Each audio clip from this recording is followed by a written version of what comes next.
శుభాంబరధరం. మళ్ళీ మళ్ళీ ఎందుకంటున్నారంటే మీకు కొందరికి తెలిసి ఉండొచ్చు, కొందరికి తెలియకపోయి ఉండొచ్చు.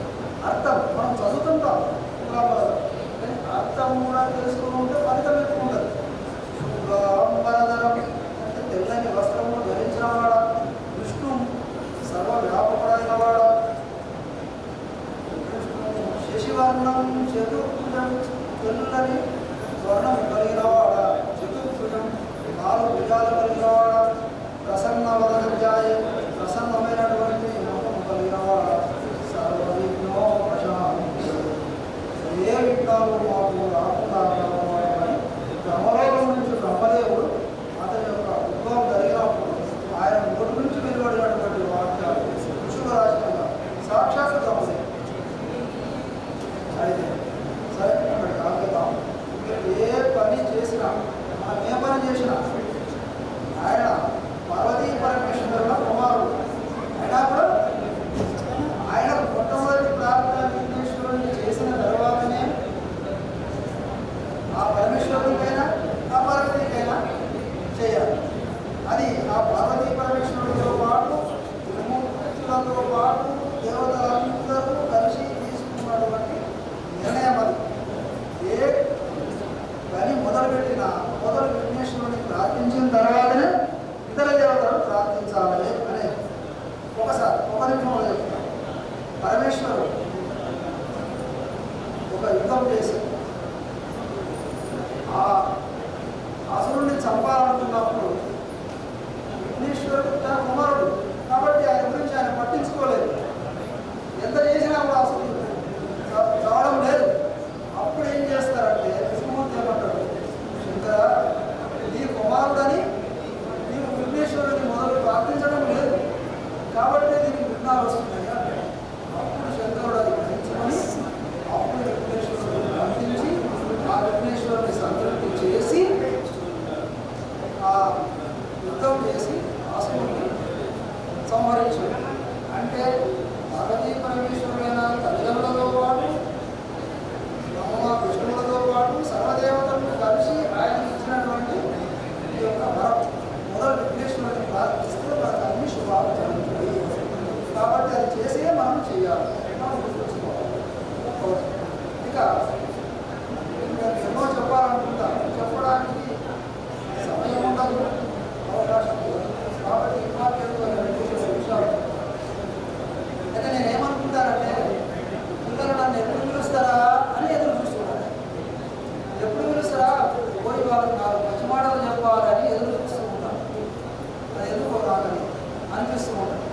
ఇంకోటి జగన్ సార్ కానీ మా సంజని టీచర్ గారు చెప్పినట్టు ఈ అలియాబాద్ అంటే నాకు ఎక్కువ ఇష్టం. ఈ అలియాబాద్ పుణ్యభూమి అంటుంటారు. మన భారతదేశమే పుణ్యభూమి. పుణ్యభూమి కలుషమైంది కొంతమంది. అయితే ఈ అలియాబాద్ పుణ్యభూమి అంటుంటారు. నేను ఉంటున్నటువంటి మా కాలనీలో ఈ అలియాబాద్కు సంబంధించినటువంటి ఒక ఆయన ఉంటాడు. రోజు గుడికి చూడుంటాడు. నేను పోను, నేను అప్పుడప్పుడు ఇంపార్టెంట్. ఆయన మాత్రం రోజు పోతాడు. శివలింగాన్ని అక్కడ ఇక్కడ అంతా శుభ్రం చేసి చూస్తున్నాడు. కొన్ని సంవత్సరాలుగా చేస్తున్నాడు ఆయన. నేను అనుకుంటా ఇది అలియాబాద్ మీ పుణ్యభూమి అలియాబాద్. అలియాబాద్ పుణ్యభూమి కాబట్టే అనేక సార్లు మమ్మల్ని పిలిచి మమ్మల్ని సన్మానించి మా ఆశీర్వాదాలు తీసుకొని వాళ్ళు ఆనందపడుతూ ఉంటారు, తృప్తి పడుతూ ఉంటారు. మీ వాళ్ళు తెలుస్తున్నారు అది మీ పుణ్యభూమి అంటుంటారు. ఆయన చాలా సంతోషపడుతుంది. ఆ పుణ్యభూమిలో పుట్టినో పెరిగినాం కాబట్టి నువ్వు రోజు గుడికి వస్తున్నావు. ఎవరు వచ్చినా రాకుండా దేవుడు చూస్తున్నాడని కూడా నేను అనుకోడు. దేవుడికి నేను సేవ చేయాలి అంతే. ఫలితం మనిషి ఆశించాడు ఆయన. అని నేను అందరితో అలియాబాద్ పుణ్యభూమి.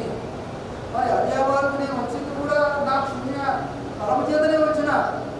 అలియాబాద్ రావాలని నేను కోరుకోలే.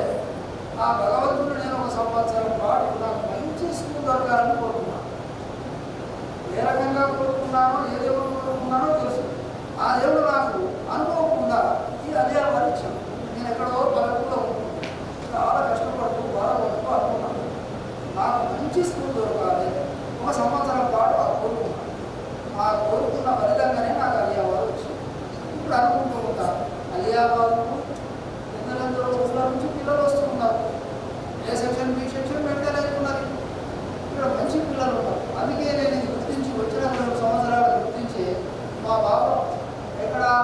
అలవాళ్ళు ఇంగ్లీష్ మీడియంలో చదువుకున్నాడు. నాకు ఏమీ నచ్చలేదు. అందుకే 7వ క్లాస్ నుంచి 7, 8, 9, 10 4 సంవత్సరాలు మా బాబు తీసుకొచ్చినాడు. 10th క్లాస్ ఇక్కడే చదివించినాడు. ఏమైనా జ్ఞానం, బుద్ధి జ్ఞానం ఏమైనా వచ్చింది అంటే ఈ అలియాబాద్ స్కూల్ వాళ్ళని, వాళ్ళకి ఏమైనా ఉన్నది అంటే అలియాబాద్ స్కూల్లో చదవడం ఉన్నది. ఇంకా వేరే దగ్గర వాడు తెచ్చుకుంటే ఏమీ లేదు. వాడి దగ్గర ఏమైనా మంచి ఉన్నదని పిల్లలన్నా పెద్దలన్నా అది అలియాబాద్ పిల్లలతో కలిసి అందువల్ల నేను ఇప్పటికీ గర్వపడుతుంటా. ఇప్పటికి 7-8 సార్లు 7-8 కాదు నాకు తెలిసింది. ఇంకా పిలవాలని కోరుకుంటున్నాను. ఎందుకు భగవంతుడు ఆరోగ్యం ఇచ్చినంత దాకా మీకు నాకు మంచి మాటలు చెప్పి మీ అందరినీ చూసి ఆనందపడాలని అనుకుంటాను. ఇప్పుడు పొద్దున లేచి బయటకు వస్తుంటాం. స్కూల్ ఉపాధ్యాయ వృత్తి అంటే చాలా గౌరవప్రదమైనదే కాదు, చాలా విలువైన వృత్తి. నేను అంటూ ఉంటుండేది, నాకు ప్రవేశిస్తున్నాను అప్పుడు అనుకుంటుండేది ఉపాధ్యాయ వృత్తి అంటే చాలా విలువైన వృత్తి. ఎందరికో మంచి మాటలు చెప్పి ఎన్నో మంచి పనులు చేయవచ్చు. కాబట్టి దేశంలో ఉండేటువంటి పిల్లలందరూ నా పిల్లలే అని నేను వాదిస్తుంటాను. అప్పుడు ఏమైనా తీసుకుంటే నా స్కూల్ పిల్లలే కాదు, నేను టీచర్గా పనిచేస్తున్నా. ఈ సమయంలో దేశంలో ఉన్న వినియోగమైనటువంటి వాతావరణంలో ఉన్నటువంటి విద్యార్థులందరూ నా వాళ్ళే, నా పిల్లలే, కులం మతం లేదంటే అందరూ నా పిల్లలే అని నేను గర్వపడుతున్నాను. అట్లా ప్రైవేట్ స్కూల్ గారు జ్ఞాపకం ఇచ్చింది. ఒక నిమిషమే చెప్తాను, ప్రతి ఒక్కటి ఒక్క నిమిషమే చెప్తాను. అయితే నేను ప్రైవేట్ స్కూల్ నడిపిస్తున్నప్పుడు ఒక అమ్మాయి 5th క్లాస్ నుంచి 10th వరకు చదివింది ఆ ప్రైవేట్ స్కూల్. అమ్మాయి చాలా క్లియర్ ఉండేది.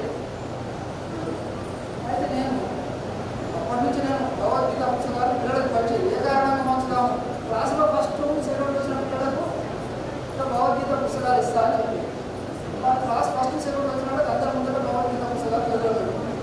ఒక అమ్మాయి ఎప్పుడూ క్లాసులో 5th నుంచి ఫస్ట్ వస్తుంది. నేను అక్కడ ప్రైవేట్ స్కూల్లో ఉన్నప్పుడు ఆ అమ్మాయికి ఇచ్చిన ఇంకో అబ్బాయి ఉంటుంది సెకండ్. అయితే అమ్మాయి అయిపోయింది. నేను అది రికమెండ్ చేసిన ప్రైవేట్ స్కూల్ గవర్నమెంట్లోకి వచ్చేసిన చాలా కాలానికి ఆ అమ్మాయి చదువుకొని ఎంపీడీఓ పోస్టుకి సెలెక్ట్ అయింది. ఉమ్మడి ఆంధ్రప్రదేశ్ రాష్ట్రంలో ఎంపీడీఓకి సెలెక్ట్ అయితే అమ్మాయిని ఏమన్నారట అందరూ, అమ్మ నువ్వు చాలా సున్నితమైన మనస్సు, నీకు ఈ పోస్టుకు తగినదా కావు, నీవు ఏదైనా టీచింగ్ ప్రొఫెషన్ పోవాలి అంటే అమ్మాయి నిలవాలు పడిపోయి ఎవరిని అడగాలి సలహా ఉన్నటువంటి బ్యాగ్లో ఎవరో అమ్మాయికి నా నెంబర్ ఇచ్చింది. అప్పటికి 15 ఏళ్ళు వచ్చింది. అప్పుడు అమ్మాయి నాకు సాయంత్రం ఫోన్ చేసి ఇట్లా విషయం చెప్పింది, సార్ నేను ఏపీ లెవెల్లో ఎంపీడీఓ పోస్ట్ సెలెక్ట్ అయినా నాకు ఈ ఉద్యోగం సరిపోదు అంటున్నారు, ఒత్తిళ్ళు వస్తాయి అంటున్నారు, చాలా ఇబ్బంది అవుతుంది అంటున్నారు, పోవాలా వద్దా అని నేను ఎమ్మడే చెప్పిన, చూడమ్మా నీవు ఆ ఉద్యోగాన్ని పోవద్దు, నువ్వు తగినదాన్ని కాదు, నువ్వు క్లెవర్, జ్ఞాపశక్తి ఉంది, బుద్ధిమంతురాలు, కానీ నీకు ఆ ఉద్యోగం తగదు, నీకు టీచర్ ఉద్యోగానికి రా, టీచర్కి నువ్వు ప్రొఫెసర్గా ఏమైనా లెక్చరర్గా ప్రొఫెసర్గా ఎంతో మందికి సేవ చేయగలుగుతాడు, కానీ అది నీకు తగదు అని చెప్పి, సరే సార్ మీ మాట అందరన్న మాట చివరికి మీ మాట కూడా అది ఉంటుంది కాబట్టి నేను అని ఆ తర్వాత జీడి చేసి టీచర్ అయింది. నల్గొండలో టీచర్ ఉద్యోగం చేస్తున్నాం. ఆ టైంలో ఇక్కడ మనస్తరంలో మరి ఎంజినారు గవర్నమెంట్ డిగ్రీ కాలేజీలో లెక్చరర్గా పనిచేస్తున్నటువంటి ఆయనతో పెళ్ళయింది. అయినా ఆయన ఏం ధైర్యం ఇచ్చిండో ఏమో, టీచర్ జాబ్ ఎందుకు చేసుకోవడం, నేను చాలా క్లవర్ ఉన్నామని అలా ఏం రాపించిండో ఏం చేసిండో ఆ అమ్మాయి ఎంఆర్ఓ అయింది. ఈ అల్వార్ అంటే మల్కాజ్గిరి సర్కిల్లో ఎంఆర్ఓగా పనిచేసింది అమ్మాయి.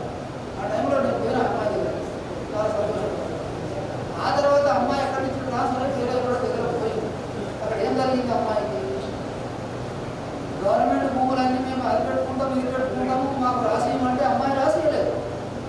మాకు ఇబ్బంది వస్తుందన్నట్టు రాసేయకపోతే ఆయనకి ఏం చేసిండు, కొందరు కలిసి ఒక గుండెని జోడించి పెట్రోల్ పోసి కలబెట్టుకున్నారు. తెలుసుకుంటుంది, పేపర్లో వచ్చింది, 5-6 సంవత్సరాల క్రితం జరిగింది. అమ్మాయి వాడు 5 సెప్టెంబర్ రోజు టీచర్స్ డే రోజు పెట్రోల్ పోసి పెట్టేసి అదే టైంలో వాడు కూడా అంటున్నాడు, వాడు చచ్చిపోతున్నాడు. అంటే మొదటివాడు అని ఉంటే బయటకు వచ్చి నేను ఏం చేయాలి ఏం టైం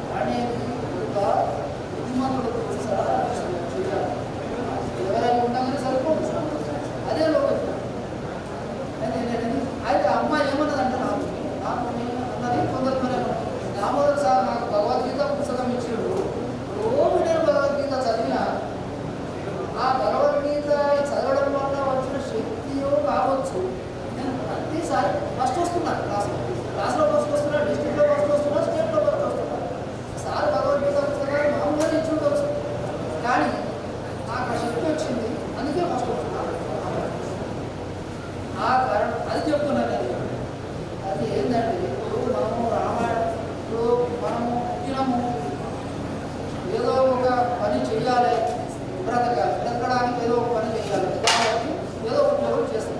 ఆ ఉద్యోగంతో పాటు మనము రోజువారీగా కూడా ఏవైనా మంచి పనులు చేస్తున్నామా అని ఆలోచించుకోవాలి. ఈరోజు గడిచిపోయింది, ఈరోజు ఏం మంచి పని చేసినామా, భగవంతుని ధ్యానించినామా, లేకపోతే ఏదైనా మంచి పని చేసినామా, ఎవరికైనా మంచి మాటలు చెప్పినామా అని అనుకోవాలి. అది మీరే కాకుండా మీ పిల్లలకు నేర్పాలి. ఇంకా కమ్యూనిటీ చెప్పారు అట్లా పిల్లలకు నేర్పాలి. పిల్లలు మనము చెప్పేది వినరు, విన్నా పాటించడం కష్టం, ఎంతో ఫోన్ చేస్తేనే పాటిస్తారు. మనం చేసేది చేస్తారు పిల్లలు, మనం ఏం చేస్తే అది చేస్తారు. మనం చేసేది గమనిస్తే కూడా పిల్లలు మనం చేసే పని చేస్తాం. కాబట్టి మనం కూడా రోజు పొద్దున్నే లేచి స్నానం చేసి మా భగవంతుడిని ఒక 10 నిమిషాలు 5 నిమిషాలు భగవద్ నమస్కారం చేయాలి. అది మనం చేస్తూ ఉంటే అది మన పిల్లలు చూసి వాళ్ళు కూడా చేస్తారు. వాళ్ళ కాదు ఆ భగవత్ శక్తి వాళ్ళకు వస్తుంది. మంచి పిల్లలకు తయారై మనం ఏం లేదు సంపాదిస్తున్నాం, అనుభవిస్తున్నాం, అది కాదు మన జీవిత లక్ష్యం. సంపాదించింది సద్వినియోగం చేయాలి, పవిత్రమైన జీవనం బ్రతకాలి అనేది చాలా ముఖ్యం. చాలామంది మీకు చేస్తలేరు అంటే చేస్తున్నాము, అంటే మన పిల్లలతో కూడా చేయించాలి. రోజు కనీసం పాలు పడతారు. పిల్లలకు టైం దొరకనప్పుడు వారానికి ఒకసారి సండే రోజు ఏదో ఒక రోజు మనం చేస్తూ వాళ్ళకు చేయించాలి. అట్లా మనం జాతికి ఒక మంచి పిల్లలను అందించిన వాళ్ళ ఆ యొక్క వంట అందు గురించి నేను ఏమంటున్నా అంటే ఇప్పుడు మొన్న సోషల్ మీడియాలో వైరల్ అవుతుంది. ఒక 6 సంవత్సరాల 7 సంవత్సరాల అమ్మాయి రామాయణంలో, భాగవతంలో, భారతంలో ఫలానా కథ ఎక్కడున్నది, ఏ శ్లోకంలో ఉన్నదంటే ఎవరు చెప్పేస్తున్నది. భగవద్గీతలో ఏ శ్లోకంలో ఏమున్నదని అడిగితే చెప్తున్నారు. భగవద్గీతలో 700 శ్లోకాలు నోటికి చదివేస్తున్నది. వాటి యొక్క తాత్పర్యమంతా చెప్తూ ఉన్నది. ఎటు వచ్చింది 7 సంవత్సరాలకి అమ్మాయికి పూర్వజన్మ. అంటే మనం చేసే ఏ పనైనా కూడా వృధాగా మనం ఈ జన్మలో చేసినటువంటి దానికి బలం మనం అనుభవించకుండా వచ్చే జన్మలో వస్తుంది. ఆడికల్ స్టార్ట్ అయింది. కాబట్టి మనం ప్రతిరోజు ఒక భగవద్గీత, ఒక రామాయణం, భాగవతం, భారతం ఏదో వచ్చేసారు మనం చదవాలి. చదివితే మన మనసు మంచిగా అట్లా మీ పిల్లలకు నేర్పించాలని నా కోరిక. ఇంకొక విషయం ఏంటంటే మనకు వివాహం జరిగేటప్పుడు మనతో అనిపిస్తారు భార్యాభర్తలు ధర్మేచ కామేచ అర్థేచ ధర్మ అర్థ గ్రామ మోక్షం ధర్మేచ అర్థేచ కామేచ నాశరామి అని అనిపిస్తారు అని వదిలేస్తున్నాం. అంటే ధర్మము, అర్థము, గ్రామము, మోక్షము ప్రతి మనిషి సాధించాలి. ధర్మ అర్థ కామ మోక్షాలు సాధించాలి. అంటే ధర్మాన్నే అనుసరించాలి. ధర్మం ద్వారానే అర్థేచ అంటే డబ్బు సంపాదించాలి. కామేచ కామం అంటే శరీర కోరికలు కాదు, మామూలు కోరికలను కూడా కామం కింద వస్తుంది. కామేచ అంటే మన కోరికలను కూడా ధర్మబద్ధంగానే నెరవేర్చుకోవాలి. ధర్మేచ అర్థేచ కామేచ నాశిచర అంటే ఇద్దరు కలిసి అనుభవిస్తారు. అయితే ధర్మ అర్థ కామం ఈ 3 అనుభవించిన తర్వాత అంటే ధర్మము ద్వారానే డబ్బులు సంపాదించాలి, ధర్మము ద్వారానే కోరికలు తీర్చుకోవాలి, ధర్మము ద్వారానే ధర్మాన్ని అనుసరిస్తున్న మోక్షాన్ని పొందాలి అని మనకు శాస్త్రంలో చెబుతూ ఉన్నది. దాన్ని మనం పిల్లలకు చెప్పి ఆచరింపజేయాలి. ఇంకొక విషయం చెప్తాం. ఒకటి ఏమిటంటే ఇప్పుడు మనం కలియుగంలో ఉన్నాం. ఇది 4వ యుగం. కృతాయుగం, త్రేతాయుగం, ద్వాపారయుగం, కలియుగం. ఇది 4వ యుగం. 4 యుగాలు కలిస్తే ఒక మహాయుగం అయింది. ఇట్లాంటి మహాయుగాలు ఎన్నో గడిచిపోయినాయి. ఇది ఈ మహాయుగంలో చివరి కలియుగం. కృతాయుగంలో ధర్మము 100% ఉన్నది. రెండవదైన త్రేతాయుగంలో శ్రీరాముడి కాలం అప్పుడు ఎంతున్నది ధర్మము 50% ఉన్నది. మూడవదైనటువంటి ద్వాపారయుగంలో తగ్గింది. ఎలా కృతాయుగంలో ద్వాపారయుగంలో ఇంకో 25% తగ్గింది. కలియుగానికి ఇంకో 25% అంటే 75% తగ్గిపోయింది. ఒక్క 25% ఈ కలియుగంలో ధర్మం మిగిలి ఉన్నది. కాబట్టి ధర్మం ఒక పాదం మీద నడుస్తుంది అంటారు. ధర్మానికి 4 పాదాలంటే యుగాయుగంలో 4 పాదాల ధర్మం నడిచింది. త్రేతాయుగంలో అంటే 75% 3 పాదాలు నడిచింది. ఆ తర్వాత ద్వాపరయుగం శ్రీకృష్ణుని కాలంలో సగం నడిచింది. ఇప్పుడు 25% ధర్మం నడుస్తున్నది. ఒంటి కాలు మీద నడుస్తుంది అంటారు. ఆ ఒంటి కాలు మీద నడిచేటువంటి ధర్మాన్ని పట్టుకొని ఏది ధర్మమో ఏది అధర్మమో తెలుసుకొని మనము ధర్మాన్ని పాటించినట్టుంటే ఆ జన్మ ధన్యమైనట్లే. ఒక రోజు కానీ 2 రోజులు కానీ ధర్మబద్ధంగా బతికితే మన జీవితం పవిత్రమైనట్లే. లేక అధర్మబద్ధమైన జీవితంతో డబ్బు సంపాదిస్తే ఏం అనుభవిస్తే ఏమున్నది, ఏం సాఫ్ట్వేర్ చేస్తే ఏమున్నది, ఏం సంపాదిస్తే ఏమున్నది. ధర్మబద్ధమైన జీవనం గడపడమే మనము అలవర్చుకోవాలి. మన పిల్లలు కూడా అలవర్చుకోవాలి. మరి 1% ఉన్నటువంటి ధర్మాన్ని మనం ఎట్లా పట్టుకోగలుగుతాం? అందరూ చెడే మాట్లాడుతూ ఉంటారు. అంటే ఆ 1% ధర్మం మనకు అర్థం కావడానికి భగవన్ నామస్మరణ చేయాలి. రోజు చేస్తే ఏది ధర్మమో ఏది అధర్మమో భగవంతుడు మనకు స్మరణ తీసుకొస్తాడు. అప్పుడు మనం ధర్మాన్ని పాటిస్తాం, పరలోక ధర్మం గురించి చెప్తాం.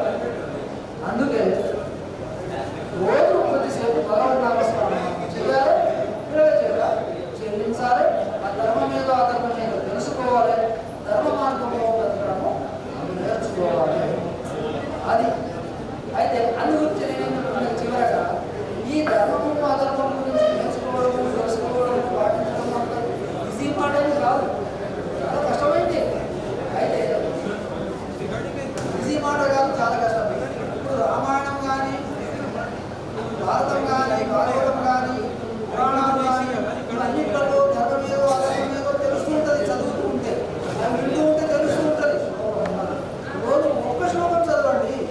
2 సంవత్సరాల్లో 700 శ్లోకాలు అయితే రోజు ఒక్క శ్లోకం చదవడం నేర్చుకోండి. మొత్తం భగవద్గీత అయిపోతుంది. సమయం ఉంటే 2 చదవండి, 5 చదవండి. దాని అర్థంతో పాటు చదవండి. శ్లోకం యొక్క అర్థం తెలియకుండా సరే అర్థం తాత్పర్యం చదవండి. దానితో మనకి చాలా శక్తి వస్తుంది. మనకు అన్ని విషయాలు తెలుస్తాయి. సృష్టి ఎప్పుడు ఆరంభమైంది? ఆ శ్రీకృష్ణుడు అర్జునుడికి చెప్పిండు. అదే భగవద్గీత. ఆ విషయాలన్నీ చదవాలని చెప్పి నేను పదే చెప్తున్నాను. చాలా మందికి కష్టమనక నష్టమనక మీరు భగవద్గీత చదవండి, భగవద్గీత చదవండి అని చెప్తూ ఉంటాను. కాబట్టి ఇప్పుడు కూడా మీరు ఒక భగవద్గీత పుస్తకం కొనుక్కోండి, రోజు చదవడం ప్రారంభించండి, పిల్లల చేత చదివించండి. అది నేను చెప్పదలుచుకున్నాను. అయితే ఈ కార్యక్రమం నిర్వహించడానికి కొన్ని సంవత్సరాల పాటు కష్టపడుతున్నట్టు నాకు అర్థమైంది. ఏ పనైనా అనుకోగానే ఇప్పుడే కాదు, రేపే కాదు, ఎన్నో రకాల కష్టాలు అనుభవిస్తే కానీ ఒక కార్యక్రమం సక్సెస్ కాదు. ఈ కార్యక్రమం ఇలా సక్సెస్ అయిందంటే ఎందరో వ్యక్తులతో పాటు అందరి సహకారం ఉంటేనే ఈనాటి ఈ కార్యక్రమం ప్రారంభమై సక్సెస్ అయింది. కాబట్టి ఏ మంచి కార్యక్రమం అయినా నాకు సహాయం తీసుకొని విజయవంతం చేయడానికి ప్రయత్నం చేయాలి. ఇందాక పిల్లలందరే ఏదో ఒక సొసైటీ పెట్టుకుందామని దానికి మీ శక్తి ఉన్నప్పుడు సపోర్ట్ చేయండి. ₹1 చేయండి, ₹1000 చేయండి, దానికి సపోర్ట్ చేయండి. చేసి 10 మందికి సహాయపడేటట్టుగా మీ సహాయం అందించండి. మానసిక సహాయం చాలా గొప్పది. ఆర్థిక సహాయంతో పాటు మానసిక సహాయం దానికంటే చాలా గొప్పది. పెట్టాలి, నడిపించాలి, 10 మందికి సహాయపడాలి అనేటువంటి కోరికను మీరు చెప్పి ప్రోత్సహించండి, దాన్ని విజయవంతం చేయండి. అయితే మర్చిపోయినా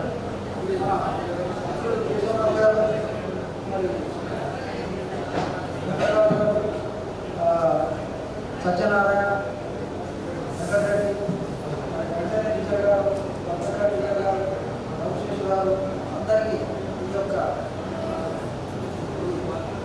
సభ సమక్షంలో సంపూర్ణమైన శుభాకాంక్షలు. అంటే అందరికీ శుభాలు కలగాలని ఆ భగవంతుని మనసారా ప్రార్థిస్తూ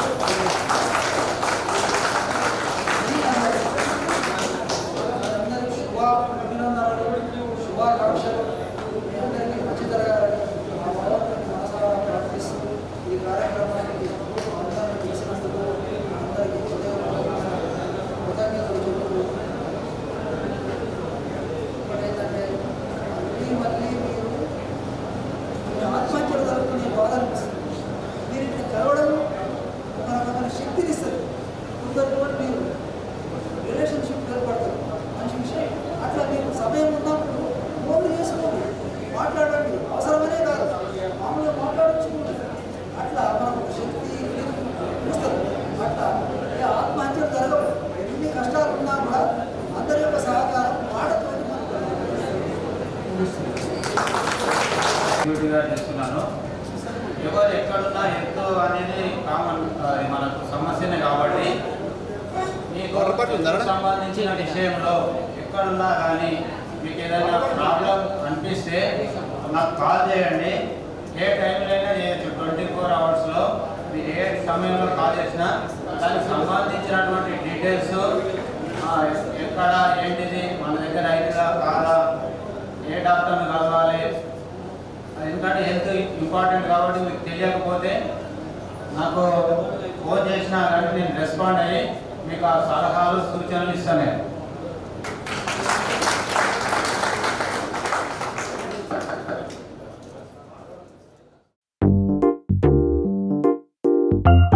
ఉన్నదొకటే జిందగీ, ఎన్ని అప్స్ అండ్ డౌన్స్ వచ్చినా ఈ జిందగీ మొత్తం అంతా ఉండేవాడే నిజమైన ఫ్రెండ్.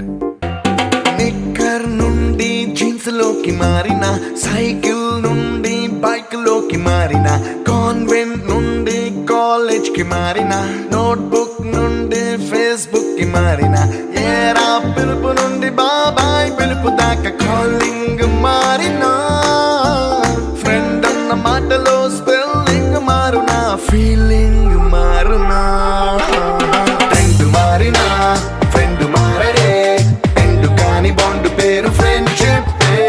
ట్రెండ్ మారినా ఫ్రెండ్ మారడే, గుండెలోన సౌండ్ పేరు ఫ్రెండ్షిప్.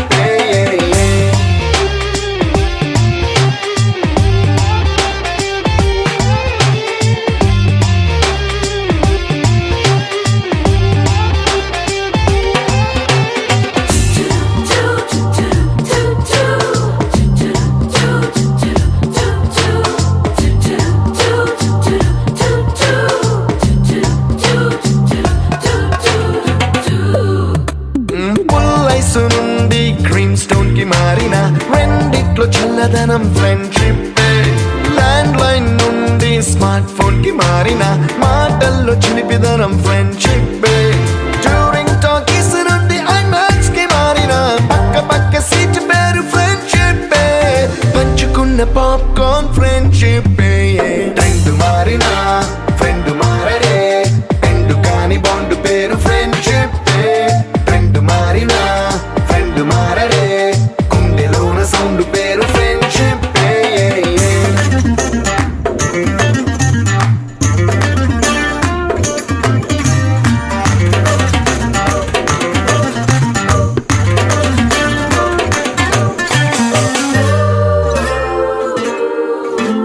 పెన్సిళ్ళ నుండి పెన్ డ్రైవ్ కి మారిన, నేర్చుకున్న సబ్జెక్ట్ ఫ్రెండ్షిప్.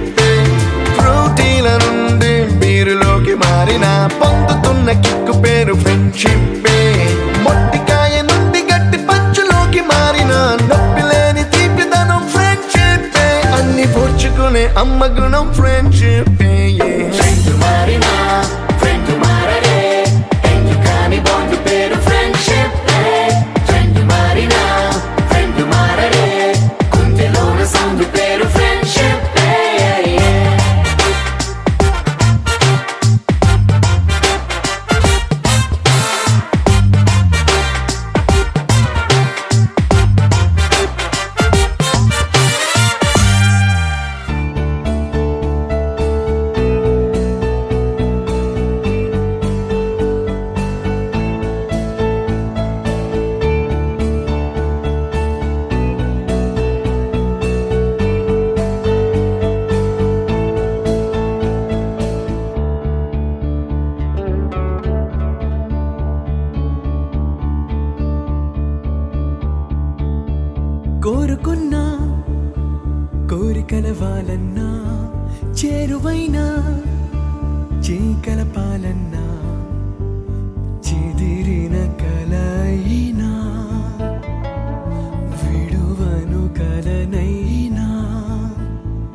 నేననుకున్నా స్నేహబంధం తెంచుకొని కాదన్నా ఎదురుగా నిజమున్నా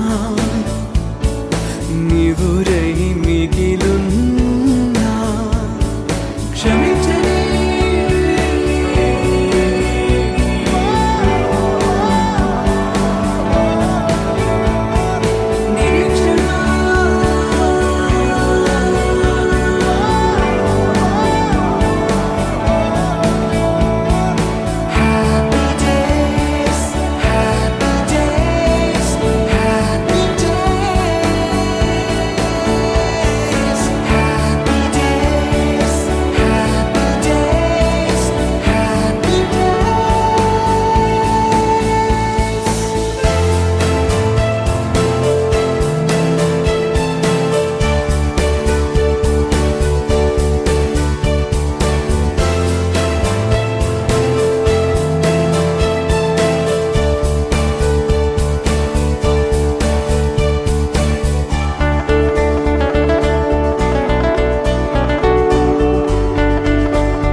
పాదమెటుపోతున్నా పయనమెందాకైనా అడుగు తడబడుతున్నా తోడురానా చిన్ని ఎడబాటైనా కంట తడి పెడుతున్నా గుండె ప్రతిలయలోన నేను లేనా ఒంటరైనా ఓటమైనా వెంట నడిచే నీడవేనా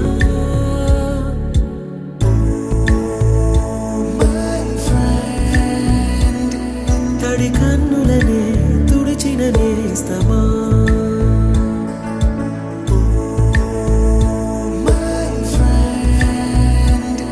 పొడి తుడుకులలో నిలిచిన స్నేహమా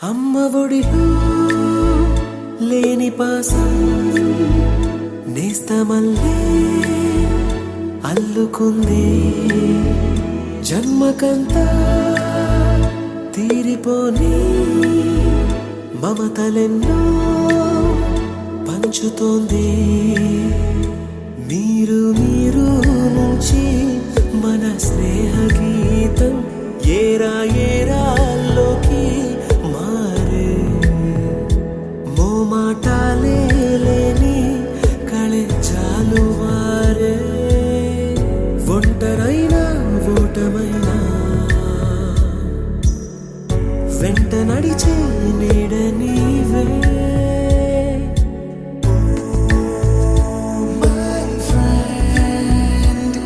తడి కన్నులనే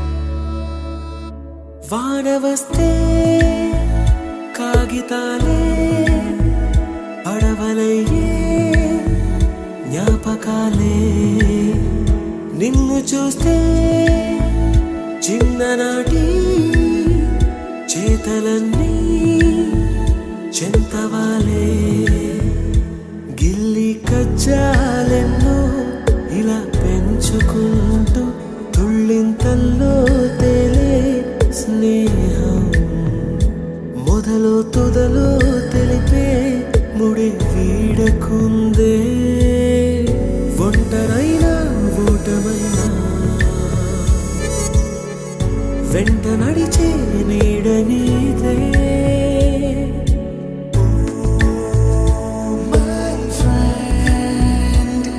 తడి కన్నులనే తుడిచిన నేస్తమా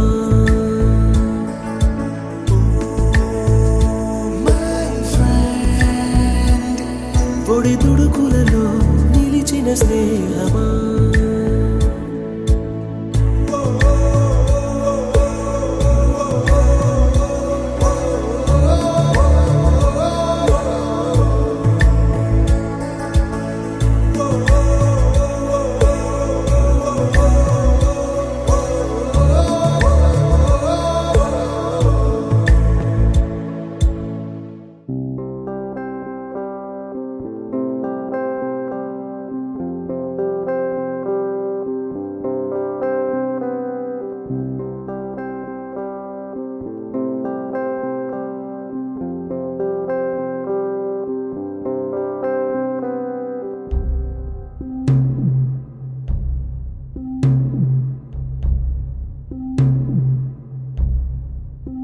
వీడుకోలే వేదికైనా వీడలేని స్నేహమైనా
పరిచయాల పరిమళాలల్లే అనుభవాల అల్లికలు విల్లే చెలిమికి నెలవైనా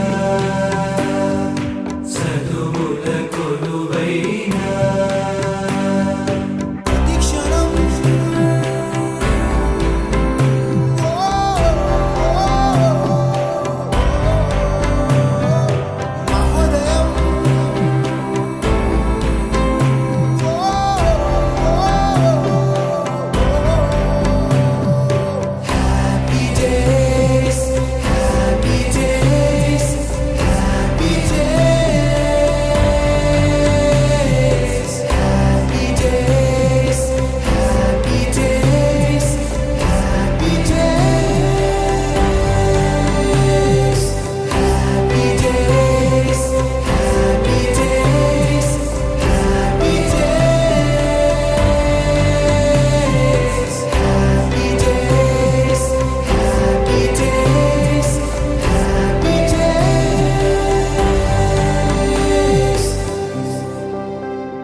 Mustafa, don't worry, Mustafa. Kalam nee nestam Mustafa. Mustafa, don't worry, Mustafa. Kalam nee nestam Mustafa. Day by day, kalam odilo day by day. Payanche shippe friendship ride. Mustafa, don't worry, Mustafa. Kalam nee nestam Mustafa.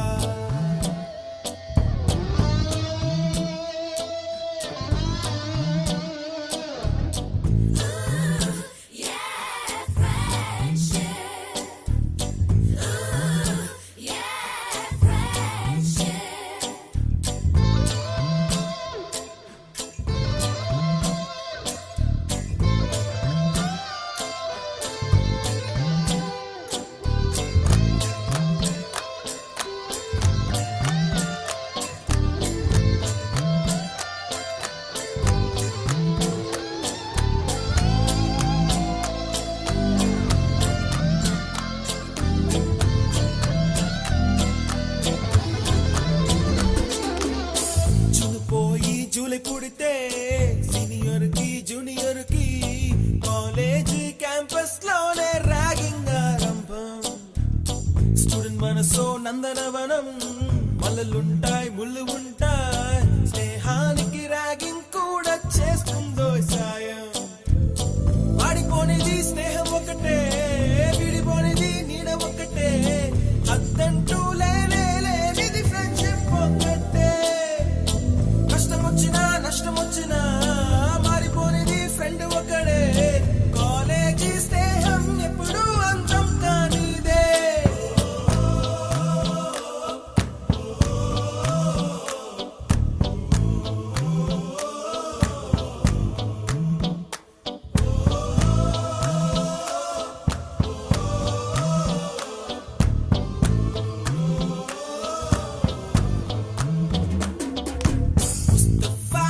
Mustafa, don't worry, Mustafa.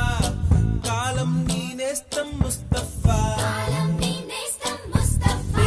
Day by day, kalam odilo day by day. Payanche shippe friendship ride. Mustafa, don't worry, Mustafa. Kalam nee nestam Mustafa.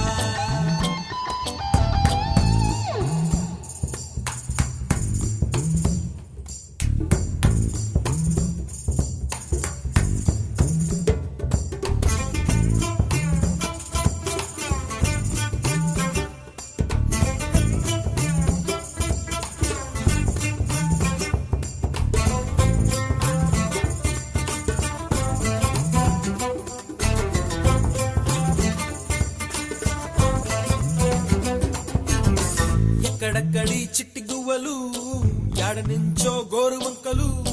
College campus లోన నాట్యం చేసేనే. కన్న పిల్లల కొంట నవ్వులు, కుర్ర మనసుల కౌగిలింతలు. College compound అంటే కోడై కానాలే. Course ముగిసే రోజు వరకు తుల్లిపడిన కుర్ర ఎదలో కన్నీరే ఉండదంట దేవుడే సాక్షి. స్నేహితుల్ని విడిపోయే రోజు మాత్రం కంటి నిండా కన్నీటితోనేనంట ఫేర్వెల్ పార్టీ.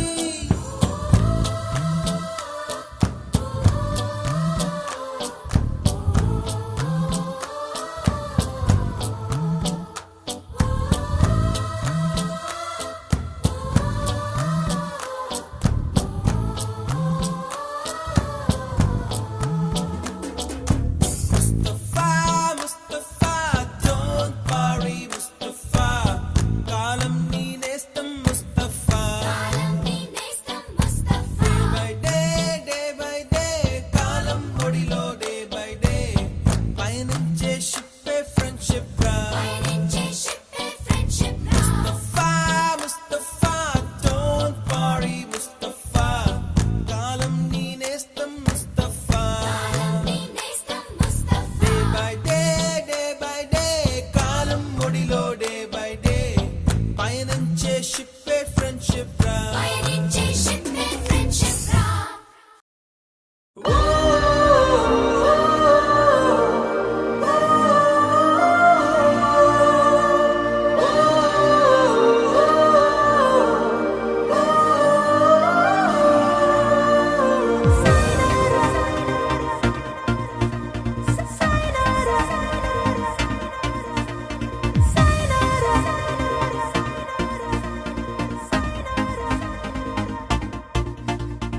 ఏ చీకటి చెరిపేయని కలలే కనాలి ఆవేకువే దరి చేరగా నిజమే అవాలి ఈ చెరిని సాక్షిగా కాలమే ఆగిపోని స్నేహాల తీరమే చేరువై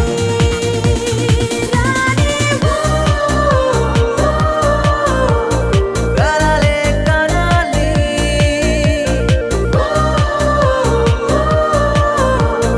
నిజమే అవాలి పదే పదే పాడుకోవాలి మదే ఇలా హాయి రాగమే ప్రతి క్షణం పాఠమవ్వాలి అదే కదా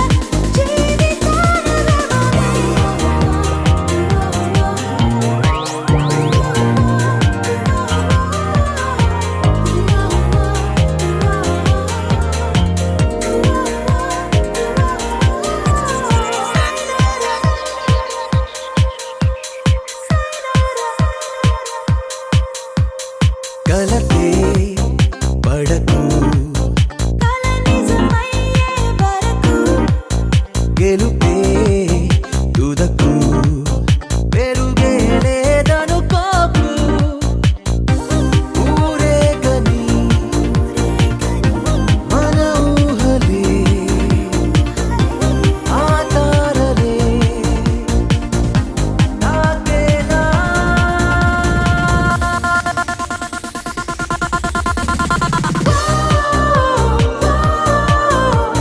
కలలే కనాలి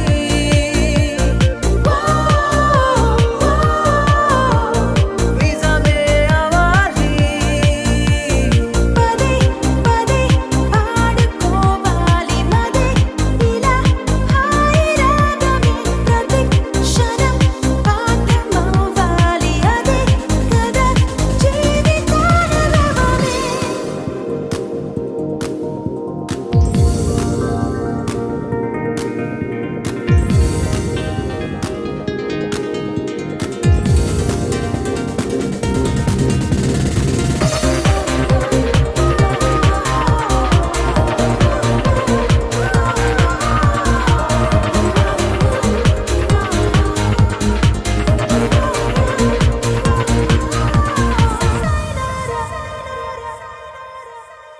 గతమే మరిచి చేయి కలిపేందుకు చూడు ఎదనే పలచి ప్రేమకు పల్లవి పాడు ఏ సంఖ్యలా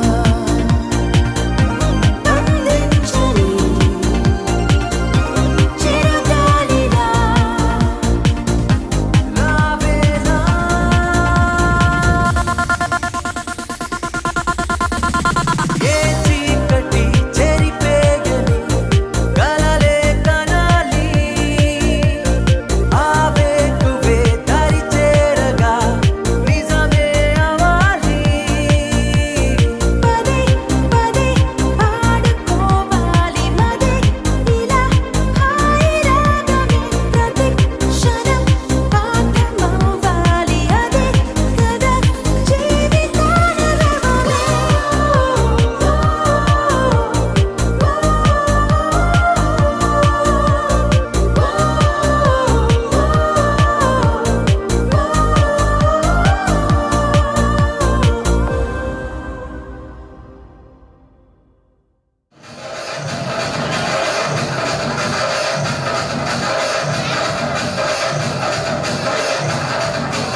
Yes.